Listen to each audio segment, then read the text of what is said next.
There's a question that sits in the middle of almost every personal finance conversation, and nobody gives you a straight answer. Financial advisors hedge, Reddit threads spiral into arguments, YouTube videos end with, "it depends." So today we're going to settle it. Not with a maybe, with math. Meet Danny and Justice. Same age, both 28. Both just landed stable jobs paying $62,000 a year. Both have $15,000 in student loan debt at 6.5% interest. Both managed to free up $500 a month in their budget. Same starting line, one decision separating them.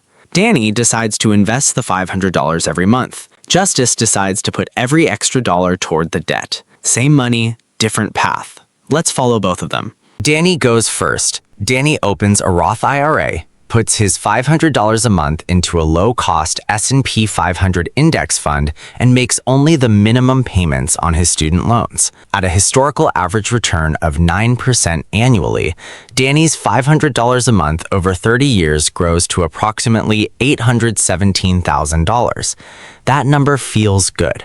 And it should. But here's what Danny also did. He carried that $15,000 in debt for the full 10-year standard repayment term, paying minimum payments the entire time.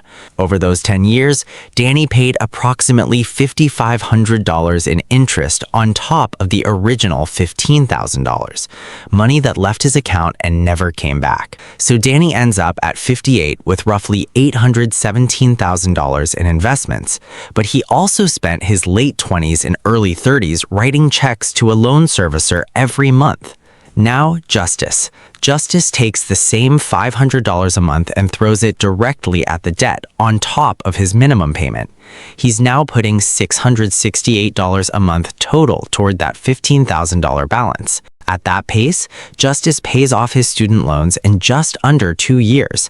Total interest paid, approximately $1,100. He saved himself $4,400 in interest compared to Danny by simply finishing faster. Month 25, the debt is gone. Justice is 30 years old, completely debt-free. He takes that full $668 and starts investing. Same index fund, same 9% average return. Justice ends up at 58 with approximately $860,000. Justice wins by about $43,000. He simply eliminated the guaranteed loss before chasing the probable gain. The reason Justice wins is specific. His debt carried a 6.5% interest rate. His investment returned 9%. The gap between those two numbers is only 2.5%. Now change one number. Make the debt 19%, the average American credit card rate in 2026. Danny's mouth collapses entirely. Carrying 19% debt while investing is the financial equivalent of filling a bucket with one hand and pouring it out with the other.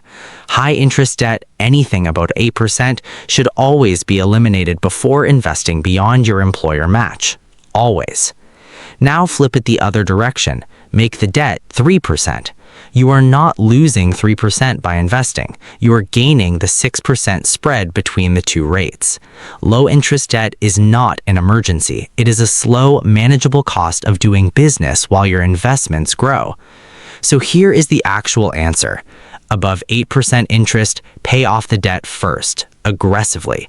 Below 8% interest, invest first. Make minimum debt payments. Let compound interest do the work. Between 6 and 8%, split the difference. If debt causes you stress, kill it. If losing investment time causes you stress, invest. Either choice in this range is defensible. Danny and Justice both made reasonable decisions. Neither of them was reckless. But Justice understood something Danny didn't at the start, that eliminating a guaranteed loss is just as powerful as chasing a probable gain. The question was never really invest or pay off debt. The question was always, what is the interest rate? Answer that honestly, and the math tells you exactly what to do. No hedge, no maybe, just the number.